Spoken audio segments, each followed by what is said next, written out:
मदरसा, कोई देखे आकर हमारा मदरसा। मोहब्बत का पैकर हमारा मदरसा, मोहब्बत का पैकर हमारा मदरसा। कोई देखे आकर हमारा मदरसा, कोई देखे आकर हमारा मदरसा।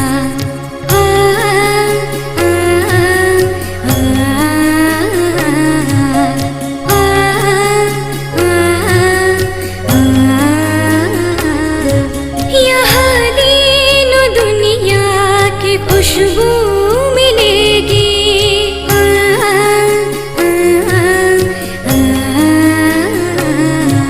यहाँ दीन दुनिया की खुशबू मिलेगी।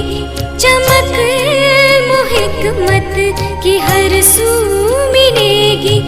खुदा के करम से इसी सरज़मी पर तुम्हें मीर गालिब की उर्दू मिलेगी, तुम्हें मीर गालिब की उर्दू मिलेगी। अदब का समंदर, अदब का समंदर हमारा मदरसा। मोहब्बत का पैकर हमारा मदरसा, मोहब्बत का पैकर हमारा मदरसा।